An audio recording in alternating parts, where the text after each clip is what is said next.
Algo muy importante para la identidad de una ciudad es pues su cultura, su folclore, sus tradiciones.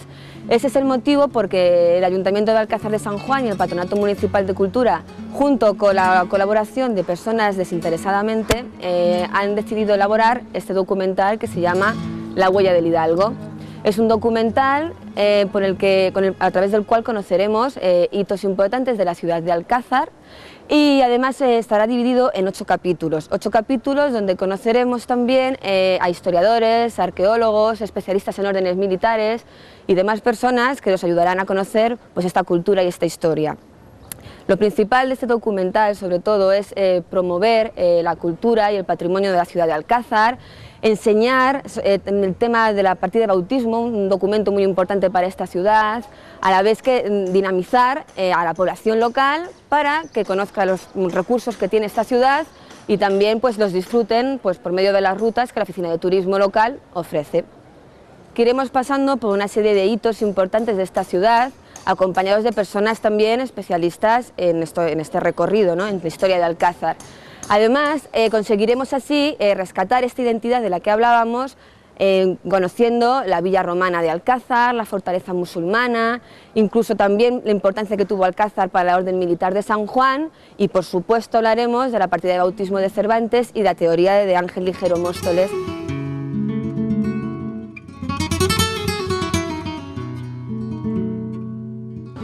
Nos encontramos en la Plaza de España, uno de los puntos más importantes de esta ciudad. Además estamos muy cerquita del Ayuntamiento de Alcázar de San Juan, el antiguo casino que se construyó en 1850. Esta plaza también tiene mucha importancia a nivel histórico, aunque ya a nivel patrimonial no lo podemos ver, pero documental sí lo sabemos. El antiguo ayuntamiento era una de las antiguas torres de la fortaleza musulmana de esta ciudad. Estaría en esta Plaza de España, el antiguo ayuntamiento, y que luego en los años 20, cuando se derrulló, se pasó a este casino que comentamos. Aquí también encontramos el mercado municipal que se construyó en el año 54 y sabéis también que esta plaza es el punto de reunión y de encuentro de muchísimas personas en esta ciudad. Bueno, pues sin más dilación, comenzamos y nos movemos al siguiente rincón de este documental y seguimos las huellas del Hidalgo.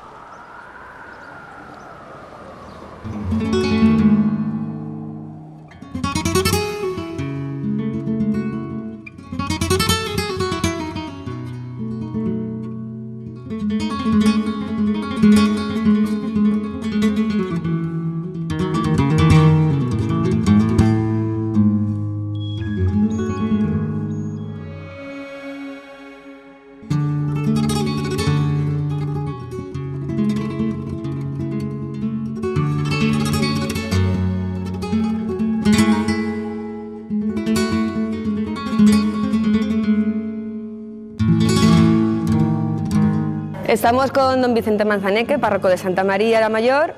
Y bueno, don Vicente, cuéntenos un poco, porque yo sé que a través de esta iglesia se puede conocer prácticamente la historia de Alcázar, o buena parte, ¿no? Hombre, yo creo que la historia de Alcázar escrita en piedra está aquí. Es verdad. Porque aquí tenemos piedras desde 10 siglos antes de Jesucristo. En la sacristía, en las excavaciones que se han hecho, han aparecido unas piedras que pertenecen a una muralla ibérica. ¿De qué época? Bueno, se calcula que unos 10 siglos antes de Jesucristo. No se puede definir a qué pertenecían, pero son unas murallas que, a juzgar por los restos de cerámica que se han encontrado ahí, los técnicos que lo hicieron la dataron así. Después, bueno, pues de la época romana, yo no sé si hay alguna piedra así definida, no está, pero lógicamente los romanos pasaron por aquí y aquí es donde estaba el centro de la ciudad romana, a la cual pertenecían las villas romanas, que aquí muy cerca de la iglesia se han encontrado, en la calle Mosaicos, y mosaicos de los cuales en el museo hay un resto muy importante que se ha podido salvar y están colocados allí. Luego, de la época visigoda, tenemos algo. Yo quiero sospechar, y claro, yo todo lo que digo lo he oído a técnicos que vienen, artistas o historiadores, arqueólogos. Entonces hay unas piedras allí de la cual son reproducción estas concretamente, que parece ser que pertenecen a un sarcófago visigodo. pero no se puede definir eso.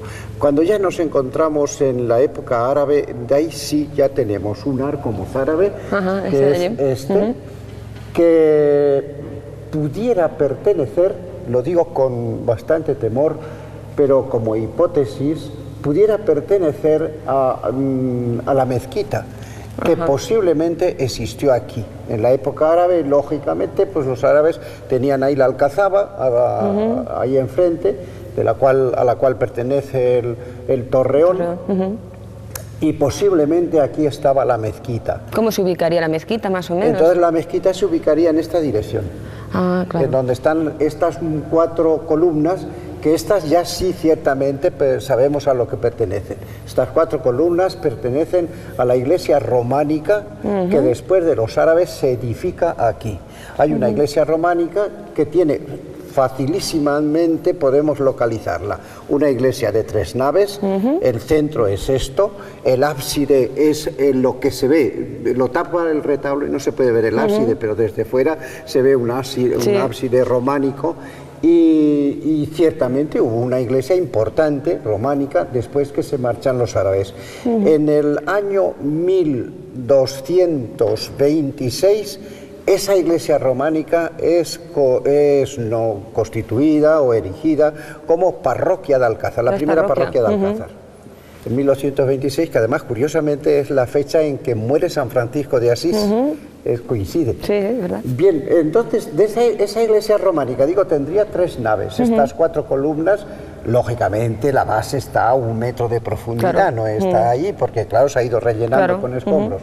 Y la entrada sería esa capilla. Por la capilla. Esa capilla fue primero un patio de entrada a la iglesia románica. Lo sabemos porque al descubrir el tejado de esas 2 capillas, entre las 2 hay un canal de piedra tallada. Entonces es la recogida de las aguas de los tejados, con toda certeza. Y si está entre las 2 capillas, quiere decir que aquella capilla era anterior y esto no era capilla, sino que era un patio. El acceso, ¿no? El hecho de que aquí haya 2 arcos, este gótico que es muy posterior y el otro que hay dentro de la capilla, que ya es un románico de transición al gótico, nos está indicando que aquel era precisamente la puerta de entrada a la iglesia románica. Es el mismo arco que se da aquí, pero por la parte de la sacristía. Aquí tenemos un arco muy labrado, ya digo, de esa época, de la transición al gótico, pero todavía con ciertos vestigios románicos. Después de la iglesia románica se intenta hacer una iglesia gótica, a la cual pertenecen pues unos restos que se han encontrado. Al quitar el retablo hay unas nervaturas que pertenecen a un intento de iglesia gótica. Aquí hay 2 arcos también, uno es ojival, este que hay más dentro es ojival, el otro ya pertenece a la iglesia barroca, que es la que se hace, la gótica no se hace, no se termina. Hay unas cuantas cosas góticas, como es la capilla, que es posterior ciertamente, la capilla ya es gótica, un gótico primitivo que se puede ver fácilmente, es una iglesia gótica, y la entrada a la iglesia gótica es este arco, que es posterior al que hay detrás. Así que el arco que hay detrás está entre el gótico de la bóveda y el arco de entrada. Muy bien. Como digo, la iglesia gótica no llega a hacerse. Entonces ya viene el dominio del arte barroco y es lo que se hace. Una iglesia barroca sobre todos los restos que aquí hay. Restos que estaban ocultos por el yeso, pero que han empezado a sacar, y conforme querido quitar aquí la humedad, nos hemos encontrado con este tesoro arqueológico, ¿no? que rezuma historia por todas partes. Claro que sí. Y que es un encanto a mi manera de ver, yo respeto todos los criterios, pero yo lo que pienso lo digo, y además lo que yo digo, y lo he dicho antes, enriquecido con mis oídos, que han escuchado mucha gente que ha pasado por aquí. Entonces nos encontramos con que desde las pilas del agua bendita hacia atrás es cómo se edifica sobre estos restos históricos que están en esta parte, se edifica ya la iglesia barroca, que es la que hay. La iglesia barroca, ¿de qué siglo? Pues seguramente del siglo XVI o XV, XVI. Bueno, y es entonces en el siglo XVI cuando Alcázar empieza a ser capital del priorato de San Juan. Claro, es verdad, sí. Si es capital del priorato, nos encontramos con que el gran prior, que siempre de familia real o de un alto noble, pues tiene que vivir en algún palacio, y se hace el palacio real. Y hay un escrito por ahí, tú sabrás más de esto que yo, hay un escrito que dice que queda prohibido a cualquier noble de Alcázar hacer una casa más alta que el palacio real. Efectivamente. Porque equivaldría a decir que él tiene más autoridad que el señor delegado para ser el gran prior. Uno de los grandes priores fue el bastardo Juan José de Austria, que en Alcázar hay calle de Juan de Austria, yo creo que es Juan José. Es Juan José de Austria, yo también creo eso, vamos. Y Juan José de Austria, que fue gran prior y alguna vez vivió aquí, regaló a la Virgen del Rosario un manto que lo vamos a ver ahora. Ah, vale, muy bien, estupendo. De una manera, no sé cómo, se conservó porque aquí desapareció todo. Bueno, entonces ya tenemos la iglesia barroca. ¿Y cuál es la distribución? La puerta de entrada estaba al fondo. Bueno, entonces vamos a ver lo que me estaba usted comentando, ¿no? Sí, esto es lo que te he dicho antes. La entrada de la iglesia debió ser por aquí. Y esto es evidente, ¿no? Cuando la restauración, yo dije a los albañiles que picaran en la pared para que quedara al descubierto la entrada. Y aparece la puerta, un arco ahí de entrada, de ladrillo. Lo que pasa es que el arquitecto que dirigía las excavaciones dijo que era irrelevante, que de todas maneras la iglesia que teníamos que salvar es la actual, y eso que lo tapiaran. Pero quedó el arco y está señalado por dónde estaba. Se entraba por ahí. Quiere decir que todas las casas que se han edificado en el siglo XIX, ahí detrás, era una plaza. No se han edificado sobre unos terrenos, como entonces no había proyectos de más. Y aquí lo que hemos hecho, esto ya es una composición nuestra actual. La pila bautismal... El batisterio, ¿no? El batisterio, eso es. Entonces, hemos querido aquí hacer una especie de pequeño museo arqueológico. Esta piedra que ahora no se usa, esta pila, es la pila bautismal que se ha utilizado varios siglos. Parece ser que es del siglo XVII, por lo tanto no es la pila en la cual fue bautizado Miguel de Cervantes. Efectivamente. Pero sí te puedo decir una cosa. Existe una, ¿verdad? Ese resto de pila, parece ser que es de una pila bautismal, esa sí sería la anterior. Anterior a esta, entonces sí sería del siglo XVI. Por lo tanto, esa sí sería, posiblemente es de la época románica, ¿no? Anterior incluso. Y aquí hemos recogido también estas otras piedras que parece ser, no, yo no estoy muy seguro, que son restos de unos sarcófagos visigodos. Como las que comentaba usted antes. Entonces serían aquella que es parecida, es una carátula y una cosa floral que a mí me pareció en un principio que era el símbolo de la fertilidad griego. He visto otras excavaciones y me ha parecido. Esto ya no te podría decir, son flores, son hojas, pero ya no te puedo decir de qué. Bueno, volviendo a la zona del batisterio. Esta era la entrada. Entonces se entraba por la puerta y esto era un pórtico de la iglesia.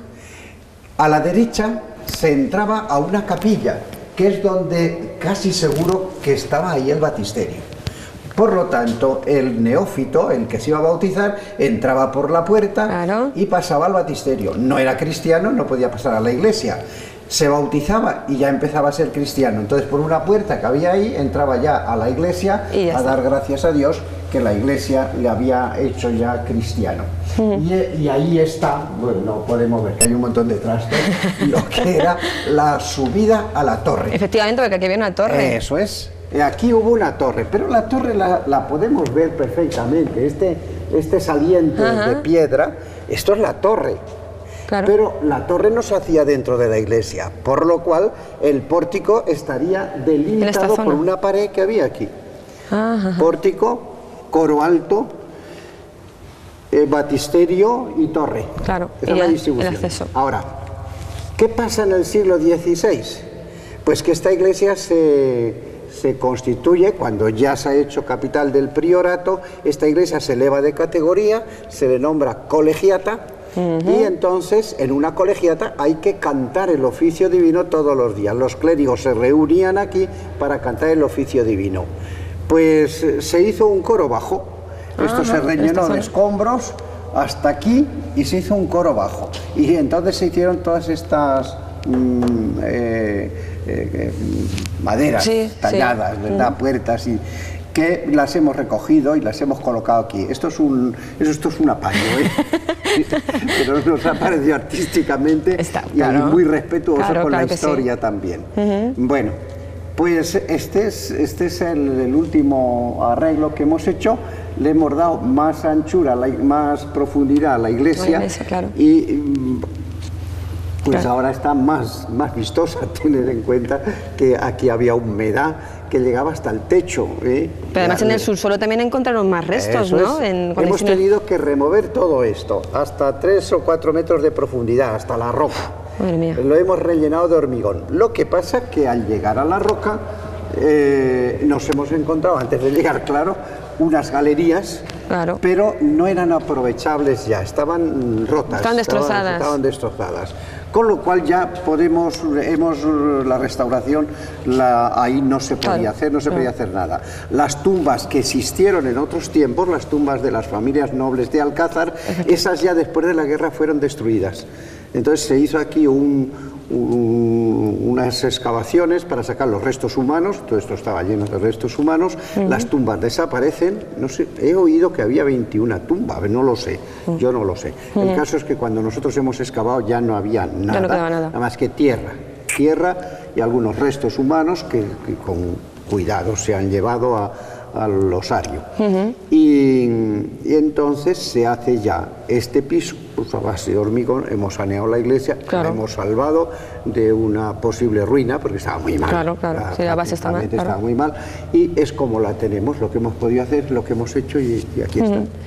Y estoy observando, estamos observando lo que es el camarín y el retablo, eso es muy importante. Bueno, desde aquí se puede contemplar el retablo. El retablo es una joya del gótico, del gótico, perdona. Del Renacimiento, ¿no? Del barroco. Perdón, es verdad. Es un barroco muy bonito, muy bien conseguido este retablo. Naturalmente que los retablos son el marco hecho para la figura principal, que en este caso es la Virgen María bajo el título del Rosario, que se llama también la Virgen del Naval. Sí, te iba a preguntar por la historia, porque yo sé que esta iglesia en principio estaba dedicada a la Asunción, ¿no? Claro. Y luego la imagen de la Virgen del Rosario, explíquenos usted. Y cuando era la Asunción, acuérdate que en las cantigas de Alfonso X el Sabio se cuenta un milagro que se realiza aquí en la iglesia de Santa María la Mayor, de la mujer de Alcázar, ¿no? Efectivamente. Que viene a hacer oración y se encuentra la puerta cerrada. Es verdad, sí. Bueno, este retablo barroco, tallado en madera y con pan de oro, dorado, podemos decir exactamente cuándo se hizo. En el 1595. Se encontró una papeleta por ahí picada con un clavito. Y venía el dato. Tenía la fecha. Qué curioso. Sí. Bueno, pues decía yo que los retablos se hacen en la Edad Media y ya posteriormente, se hacen siempre para ilustrar una imagen. Los retablos siempre son un libro en el cual se puede leer la historia de la imagen. O un relato bíblico. Entonces, lo que está es al servicio de la Virgen. En esas dos peanas que no tienen ninguna imagen, antes de la guerra, había dos imágenes, San Joaquín y Santa Ana, que son históricamente considerados, pues una leyenda, no es tampoco historia bíblica, son considerados como los padres de María. La Virgen María en el centro. Hemos dicho antes que es la Asunción de María, por eso tiene esa mirada hacia el cielo y las manos juntas. En la iconografía, pues eso expresa la aspiración de María hacia el cielo. Bueno, pero es que en la batalla de Lepanto, como el Papa San Pío V, que era dominico, lo encomendó a la Virgen del Rosario y fue un éxito de los ejércitos cristianos, establece la fiesta de la Virgen del Rosario en toda la iglesia. Y aquí en Alcázar, la iglesia de Santa María la Mayor, pues dice, pues vamos a hacer la Virgen del Rosario, le colocan un rosario en la mano y ya la tenemos, la Virgen del Rosario, que es venerada en Alcázar desde tiempo inmemorial, no desde siempre, desde hace varios siglos, porque anteriormente se veneraba la Inmaculada Concepción como patrona de Alcázar, que tenía su ermita, que desapareció, en donde hoy está la iglesia de Santa Clara. El convento de Santa Clara se hizo para proteger y cuidar la ermita aquella. Bueno, pero Santa María, como la Virgen del Rosario, se venera como patrona de Alcázar desde hace mucho tiempo. Bueno, en el siglo XIX, una plaga de langosta que hay en el año 1826, la Virgen del Rosario, desde Santa María, se hacen rogativas por todo Alcázar y luego en acción de gracias va pasando por todas las iglesias de Alcázar. Y es acogida la imagen esta de la Virgen del Rosario porque se veneraba como patrona. Ya muy recientemente, en el 2002, hemos conseguido la coronación y nombramiento de patrona de Alcázar de San Juan. Bueno, estas fiestas se celebran el Día de la Virgen del Rosario, que es el primer domingo de octubre. Es el 7 de octubre, pero en Alcázar sí se celebra por una razón que también hay que tener en cuenta, que el 7 de octubre siempre estaban en vendimias, y en vendimias se trabajaba incluso los domingos, y no se podía. Pero este domingo, el 1 de octubre, porque era la fiesta patronal, se dejaba de vendimiar. Era el único domingo festivo que total. La vendimia se hacía festivo y con mucha devoción, que todavía existe. Bueno, digamos algo del retablo. Vale. Bueno, tenemos las pinturas del retablo, son muy interesantes. A mí me parece que son muy buenas y son títulos de la Virgen: la fe, la esperanza y la caridad. La fe, en este rinconcito. Es una lástima que estas partes del retablo estén tapando pero luego lo pueden fotografiar. Es la aparición del ángel a la Virgen para decirle que va a ser madre. La Virgen se queda extrañada: si he ofrecido mi virginidad, yo cómo voy a ser madre. El ángel se lo explica, pero la Virgen tuvo que echar ahí y derrochar la fe a montones. Pues sí. Bueno, la fe de la Virgen. La esperanza, la tenemos arriba, es un cuadro. Aquel cuadro me da la impresión que es posterior, no sé por qué tiene una aproximación a la pintura de la escuela toledana de la familia de los Vicente. Vicente. Que tiene por aquí. Hay un cuadro de esa escuela que lo he visto y se parece, pero tampoco puedo definir, no sabemos de la época.